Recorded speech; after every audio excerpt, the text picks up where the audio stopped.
అధ్యక్షులైన మురళి గారికి, ఇక వేదికలు అలంకరించిన పెద్దలకు, కొత్తగా ఎదుర్కొంట సీనియర్ నాయకులకు, తెలుగుదేశం నాయకులకు, కార్యకర్తలకు, మా మహిళా సోదరిమణులకు, యువతకు,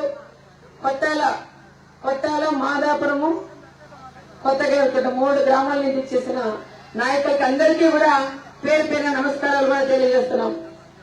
ఈరోజు లాస్ట్ రోజు, ఎల్లుండి అంటే మన్నాడే ఎలక్షన్ కూడా ఉంది కాబట్టి మన గ్రామాలు పరిటాల కుటుంబం నిలబెట్టిన గ్రామాలు ఈ 9 గ్రామాలు కాబట్టి లాస్ట్ రోజు ఈ గ్రామాలన్నీ కూడా తిరగాలని ఆలోచనతో ఈ రోజు మీ అందరి ఆశీస్సుల కోసం నేను గ్రామాలకి వచ్చినానని ప్రత్యేకంగా మీకు అందరికీ కూడా నేను చెప్తున్నాను. మీ అందరి ఆశీస్సులు కూడా చాలా ఘనంగా ఇచ్చినారు. పరిటాల కుటుంబం ఎప్పుడు చల్లగా ఉండాలని మీరు ఇచ్చిన దానికి ప్రత్యేకంగా పరిటాల కుటుంబం నుంచి మీకు పేరు పేరున నమస్కారాలు కూడా తెలియజేస్తున్నాం. ఈరోజు చాలా మంది వేదిక మీద ఉన్న వాళ్ళందరూ కూడా చాలా మంది కూడా మాట్లాడినారు. మన గ్రామాలు ఎప్పుడు కూడా ఒకటేలా ఉంటాయి. గవర్నమెంట్ ఉన్నా లేకపోయినా, ఎమ్మెల్యే ఉన్నా లేకపోయినా పరిటాల కుటుంబాన్ని కాపాడే దేవుళ్ళు కూడా మీరే. అందుకనే ఈ గ్రామాలకి ఎంత నేను చేసినా అది తక్కువగా కూడా భావించాలి. చాలా వరకు ఇది రోడ్డు మనం కొత్తగా నుంచి పిచ్చిరెడ్డి పట్టాక రోడ్డు కూడా అయింది. దాదాపు మనకి ఎలక్షన్ ముందంటే 8 నెలల ముందే ఈ రోడ్డు కూడా శాంక్షన్ అయింది. కానీ శాంక్షన్ అయిన రోడ్డు మన కాంట్రాక్టర్లకు వచ్చే స్పీడ్ అయితే ఈ రోడ్డు అయిపోగానే వేరే రోడ్లు వేసుకుంటూ ఈ రోడ్డు స్లో చేశారు కాబట్టి ఈ రోజు ఈ రోడ్డు పరిస్థితి కూడా ఈ విధంగా ఉంది. నాకు కూడా బాధ వేస్తుంది. ఎందుకంటే నా పక్కన ఊరే మన 9 గ్రామాల్లో ఈ రోడ్డు రాలేదనేది కూడా నాకు మీకన్నా ఎక్కువ నాకు కూడా బాధ ఉందని కూడా చెప్తున్నాం. ఫస్ట్ అన్నా నేను చెప్పాను మన లీడర్లకి, బస్టాండ్ లో నుంచి కొత్తగా ఎదుర్కొంటూ దాటేంత వరకు, మోరీలు కట్టేంత వరకు అన్నా అక్కడ కొట్టాల నుంచి అదుగుడేసి మధ్యలో ఉన్న నిదానంగా ఎలక్షన్లు అయిపోయినాక చేద్దామని వాళ్ళు కూడా చెప్పాం. వాళ్ళు వేరే రోడ్ల మీద వేసినప్పుడు అక్కడ బిల్స్ ఇవన్నీ ప్రాబ్లం అయ్యి వాళ్ళు కూడా వేయలేకపోయినారు.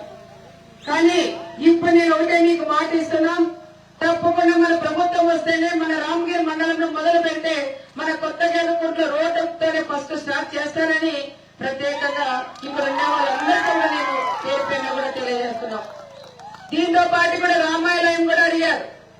లాస్ట్ టైం కూడా మనం రామాలయం అడిగారు, కానీ మనలోనే ఒకరికొరికి ఈ ఉండడం వల్ల అది చేసుకోలేకపోయారు. కూర్చొని మాట్లాడుకొని అది కూడా సమస్య కాదు. మనకి వెంకటరామ స్వామి కూడా దాదాపు 1,20 లక్షలు ఇచ్చినాం, అక్కడ కట్టించుకున్నాం. ఆ ప్రకారం ఇక్కడ కూడా మనం తెచ్చుకొని కట్టేవాళ్ళం. అంత ఇంట్రెస్ట్ చూపించలేదు. అక్కడ వెంకటరామ స్వామి గుడికి ఆనందరావు చిన్నాయన గాని మా నాయన గాని వీళ్ళందరూ గట్టిగా పట్టబట్టి వెంకటరామ స్వామి గుడికి ఏమో శాంక్షన్ చేయించుకున్నారు. మీరు గ్రామంలో ఉండే వాళ్ళు చెప్తారు కానీ మళ్ళీ మర్చిపోతారు. ఆ విధంగా కాకుండా తప్పకుండా నేను కూడా ఎందుకంటే మన గ్రామాలన్నిటికీ ఏదో రకంగా అన్నయ్య పేరు చిరస్థాయిగా ఉండేలాగా చేయాలనేది నాకు కూడా ధ్యేయం. దానికని తప్పకుండా రామాలయం టెంపుల్ కూడా మనం కట్టిస్తామని కూడా నేను ఈ సభముఖంగా మీకు అందరికీ కూడా తెలియజేస్తున్నాను. రామాలయం గుడి, అదేవిధంగా రోడ్డు, ఇవి 2 కూడా నన్ను అడిగారు. దీంతో పాటు నేను కూడా ఈ గ్రామం డోర్ టు డోర్ కూడా తిరిగినప్పుడు కూడా కొన్ని సమస్యలు కొంతమంది నాకు చెప్పారు. ఇల్లు లేని వాళ్ళు కూడా ఉన్నాం, అదేవిధంగా సైట్ లేని వాళ్ళు కూడా ఉన్నారు. వాళ్ళు కూడా ఈసారి తప్పకుండా మన ప్రభుత్వం వస్తేనే సైట్ కూడా ఎక్కడైనా కొని అయినా 2 సెంట్లు సైట్ ఇచ్చి ఇల్లు కూడా శాంక్షన్ చేపిస్తామని ప్రత్యేకంగా కొత్తగా అనుకుంటే గ్రామస్తులందరికీ కూడా నేను చెప్తున్నాను. కొన్ని కుటుంబాలు ఆర్థికంగా కూడా ఇబ్బందులు ఉన్నామని కూడా తీసుకొచ్చారు. అవి కూడా మన ప్రభుత్వం వస్తే ఏదో రకంగా వాళ్ళని కూడా ముందుకు తీసుకొద్దామని ప్రత్యేకంగా కూడా చెప్తున్నాం. మనకి కూడా ఒక గుడ్డికాయ లాంటిది ఎస్సీ కాలనీ కూడా మనకి సపోర్ట్ గా ఎప్పుడు కూడా ఉంటుంది. వాళ్ళతో పాటు మన బీసీలు, మన వాళ్ళు ఎవరైతే మన తెలుగుదేశం వాళ్ళు ఉన్నారో, ఎవరు ఎన్ని ఇబ్బందులు పెట్టినా వాళ్ళ బంధుత్వాలు ఎవరైనా వచ్చి పిలిచినా కూడా ఏ ఒక్క బీసీ నాయకుడు కూడా పక్క కదలుకోకుండా మేము పరిటాల కుటుంబానికే మేము అండగా ఉంటామని చెప్పే నాయకులు కూడా ఈ గ్రామంలో ఉండాలని కూడా చెప్తున్నాం. ఈ రోజు ఆ రోజు అన్నయ్యతో ఉన్నారు, వాళ్ళ పిల్లలు ఈ రోజు పరిటాల శ్రీరామ్ బాబుతో కూడా ఉన్నారని ప్రత్యేకంగా కూడా చెప్తున్నాం. అందుకని ఈ గ్రామాలన్నీ, ఈ 9 గ్రామాలు పర్సనల్ గా నేను కూడా తీసుకొని నేను శ్రీరామ్ తప్పకుండా ఈసారి మాత్రం ఎక్కడ ఇబ్బంది లేకోకుండా ఈ గ్రామాలన్నీ కూడా నేనే దత్తత తీసుకొని అన్ని రకాలుగా కూడా డెవలప్ ప్రత్యేకంగా మీకు అందరికీ కూడా చెప్తున్నాం. ఇంకా చూస్తే మన ప్రభుత్వం వచ్చినాక చంద్రబాబు నాయుడు గారు కూడా కొన్ని పథకాలు కూడా పెట్టారు. ఎవరైతే చదువుకున్నారో అలాంటి వాళ్ళకు కూడా దాదాపు డిగ్రీ పూర్తయిన వాళ్ళకి 3,000 వాళ్ళు కూడా నిరుద్యోగ వృత్తి కూడా ఇస్తాం. చదువుకునే పిల్లలు ఉద్యోగాలు లేకపోతే 20 లక్షల మందికి ఉద్యోగ అవకాశాలు మన అన్న చంద్రబాబు నాయుడు గారు కలిగిస్తున్నారు. దాంతో పాటు ఈరోజు అమ్మఒడిని చెప్పి చాలా మంది కూడా ఒకరికే వస్తుంది, అందరికీ కూడా రాలేదు. అలాంటి వాళ్ళు కూడా గుర్తించి తల్లికి వందనం పథకం కింద కుటుంబంలో ఎంతమంది పిల్లలు చదువుకుంటే అందరికీ కూడా ఒక్కొక్క బిడ్డకి 15,000 రూపాయలు ఇస్తారని చెప్పిన ఘనత మన అన్న చంద్రబాబు నాయుడు గారు చెప్తున్నాం. దాంతో పాటు మా మహిళలకి 18 సంవత్సరాల నుంచి 59 సంవత్సరాల దాకా ఉన్న మహిళలకి ఒక్కొక్కరికి వచ్చి 1,500 రూపాయలు కూడా ఇస్తాం. వాళ్ళకు కూడా కుల మత లేకోకుండా అందరికీ కూడా ఇస్తామని ప్రత్యేకంగా వాళ్ళకు కూడా చెప్తున్నాం. ఇంట్లో అత్త కోడలు కూతురు ఎవరున్నా ముగ్గురికి కూడా ఈ పథకాలు వర్తిస్తాయని కూడా చెప్తున్నాం. అదేవిధంగా మన కుటుంబాలకు ఒక కుటుంబానికి సంవత్సరానికి వచ్చి 3 గ్యాస్ సిలిండర్ కూడా ఫ్రీగా ఇస్తాం. మహిళలకు వచ్చి బస్సు ప్రయాణం ఫ్రీ. మనం ఎక్కడికైనా వెళ్లాలన్నా ఉచిత ప్రయాణం కూడా మీకు కూడా ఉంటుందని మహిళలు చెప్తున్నాం. ఇలా బీసీలకు కానీ ఎస్సీలకు కానీ ఒకటే చెప్తున్నాం, 50 సంవత్సరాలకి వాళ్ళకు కూడా 4,000 రూపాయల పెన్షన్ అందజేస్తామని ప్రత్యేకంగా బీసీ ఎస్సీ సోదరులు కూడా చెప్తున్నాం. ఇంకా ఈ రకంగా రైతులున్నాం. మన రైతులకు కూడా సంవత్సరానికి 20,000 మన అన్న చంద్రబాబు నాయుడు గారు ఇస్తారు. దాంతో పాటు కేంద్ర ప్రభుత్వం ఇచ్చేది అది సపరేట్ గా వస్తుందని రైతు సోదరులకు చెప్తున్నాం. ముఖ్యంగా చంద్రన్న పెళ్లి కానుక 1,00,000 రూపాయలు ఇస్తానన్నారు. ఇవే కాకుండా దీనిలన్నిటికన్నా ముఖ్యంగా మన కళ్ళ ముందు కనపడేది పేరూరు ప్రాజెక్టు.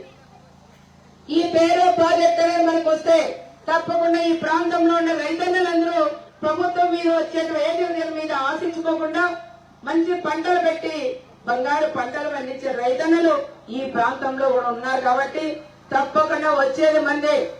మీ అన్న పరిటాల రవి అన్న పేరు కూడా నేను నిలబెడతానని ప్రత్యేకంగా మీకు అందరికీ కూడా నేను తెలియజేస్తున్నాం.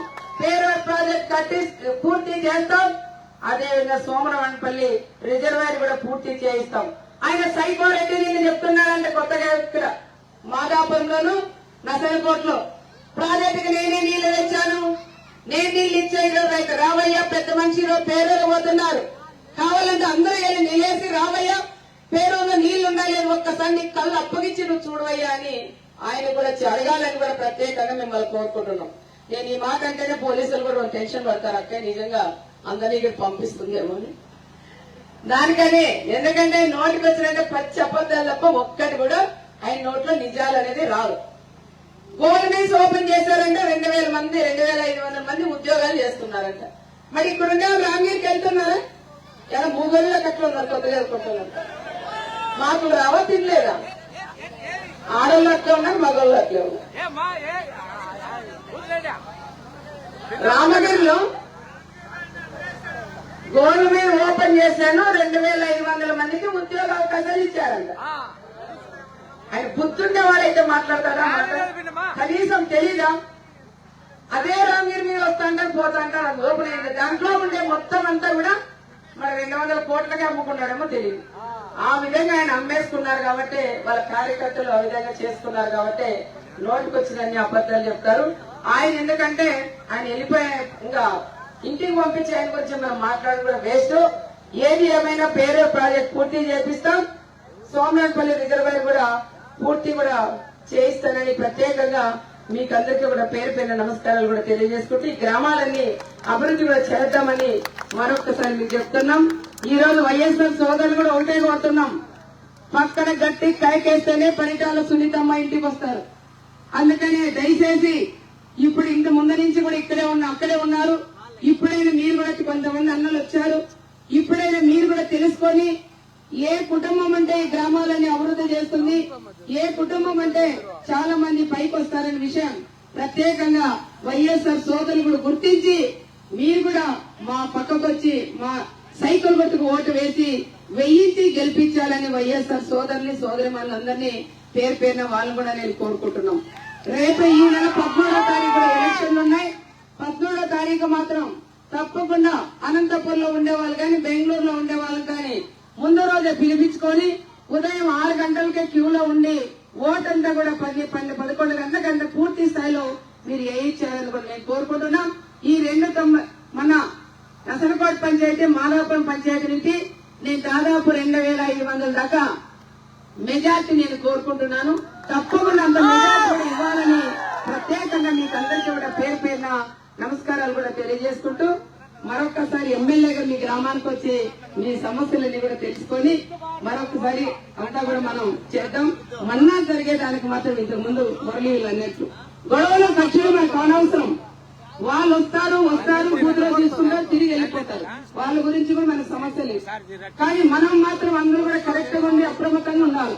వైఎస్ఆర్ ఏదో విధంగా, ఎందుకంటే మెజార్టీ వస్తుంది ఈ పంచాయతీ అని కావాల్సిగా మన లీడర్ల మీద అయినా గొడవలు పెట్టించి లోపల పెట్టించాలనేది కూడా కసి కూడా ఉంటుంది. దానికి అలాంటివి ఏదైనా వాళ్ళన్నా అది తుడుచుకొని పోండి. 13వ తారీఖు రాత్రి 10 గంటల దాకా బాక్సులు ఎత్తుపోయేంత వరకు ఎవ్వరు కూడా మీరు మాట్లాడొద్దండి. వాళ్ళు కొట్టేకొచ్చినా కూడా ఇళ్లలే పోండి, కానీ మళ్ళీ ఎదురు తిరగొద్దని నేను కూడా చెప్తున్నాను. మనకు మెజార్టీ వచ్చే పంచాయతీ, పరిటాల కుటుంబాన్ని కాపాడే పంచాయతీ కాబట్టి దయచేసి నా మాటగా మీరు కూడా భావించి ఎమ్మెల్యే రాని వాడు అన్నరాని ఎవడన్నారని మీరు ఎవరు కూడా ఏం వస్తాడు వాడే వెళ్ళిపోతాడు. దాని గురించి మీరు పట్టించుకోవద్దండి. దానికి మీరు సైకిల్ గుర్తుకు మాత్రం ఎంపీ గారి కోటి, ఎమ్మెల్యే కోటి, ఈ 2 ఓట్లు వేయించి బాక్సులు ఎత్తి పంపించేంత వరకు మీరందరూ కూడా అక్కడే ఉండాలని ప్రత్యేకంగా మీకు అందరికీ కూడా పేరు పేరున నమస్కారాలు కూడా తెలియజేసుకుంటూ సెలవు తీసుకుంటున్నాను. జై తెలుగుదేశం, జై తెలుగుదేశం, జై తెలుగుదేశం. సైకో పోవాలి, సైకో పోవాలి, సైకో పోవాలి, సైకిల్ గుర్తుకే